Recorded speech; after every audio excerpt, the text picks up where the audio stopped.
In June 1965, 6 teenage boys became shipwrecked on a remote, uninhabited island in the South Pacific. They had no adults, no radio, no rescue plan. They would remain stranded there. Not for days, not for weeks, but for 15 months. They would face starvation, injury, isolation, and the very real possibility of dying there, never to be seen again. But what makes this story extraordinary is not just that they survived. It's how they survived, through discipline, cooperation, and decisions that would ultimately save every single one of their lives.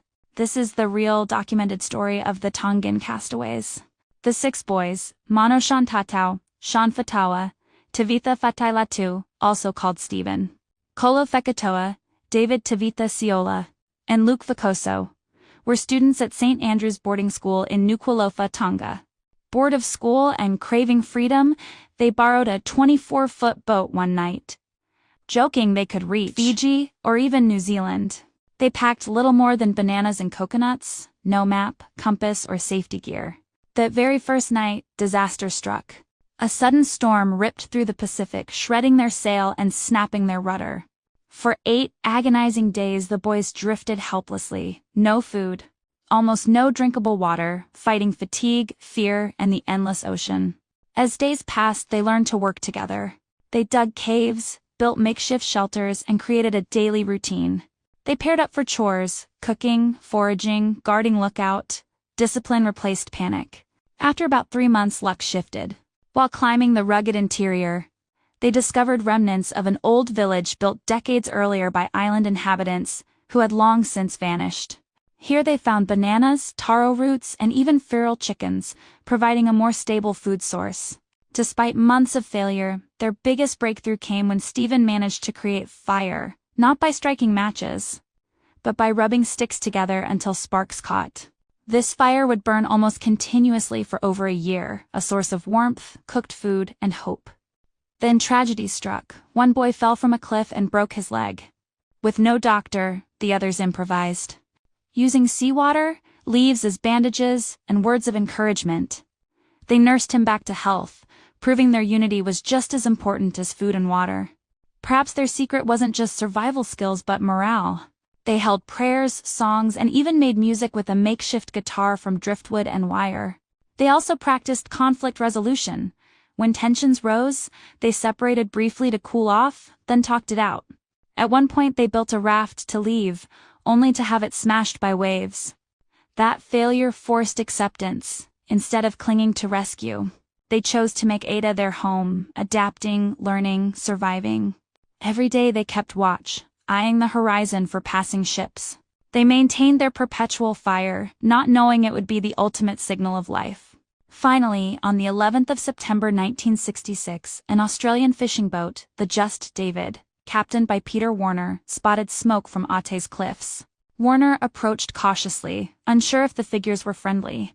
Then one surged forward screaming in English, "My name is Stephen. There are 6 of us, and we reckon we've been here 15 months. Warner radioed their names to authorities, and the reply stunned him. Their funerals had already been held back home. Rescued, bewildered, and starving, the boys returned to Tonga as living miracles. But their story didn't end there. They were briefly arrested for stealing the boat they had left on, until Peter Warner intervened, settled the matter, and even employed them on his fishing crew. Their story became known worldwide, filmed, published, and studied as the real-life opposite of Lord of the Flies.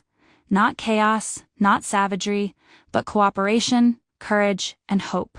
If 6 teenage boys can survive 15 months on a deserted island through cooperation, ingenuity, and sheer will, maybe the human spirit isn't as fragile as we think.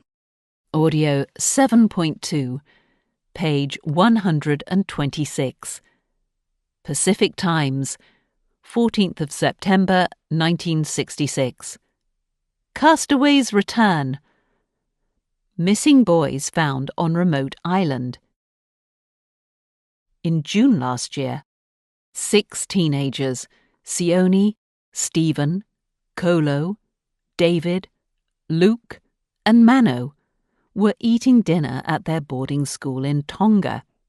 The food was disgusting, and they were bored. They decided to run away. Secretly, the boys stole a fishing boat and packed some bananas and coconuts. They planned to travel to Fiji or New Zealand. As they set off, the weather was perfect. Soon the rocking boat sent the boys to sleep. As they slept, the boat drifted off course. Then they were woken by a huge storm. The storm destroyed the boat's sail and rudder. For 8 days, the boys drifted without food. They collected rainwater in coconut shells, which they drank in tiny sips.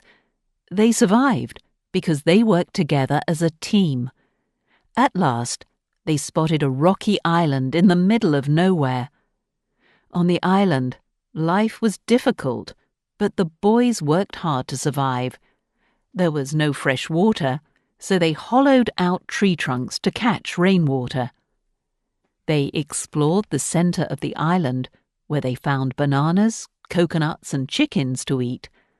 They made a badminton court, and they sang together every night. Last week, 15 months after the boys disappeared, Peter Warner, an Australian fisherman, saw a fire on the uninhabited island of Atta. He sailed nearer to investigate. Stephen, who was on lookout duty, swam out to the boat. Peter Warner brought the boys back to Tonga, where they were arrested for stealing the boat. Peter paid for the stolen boat, and the boys were finally reunited with their families.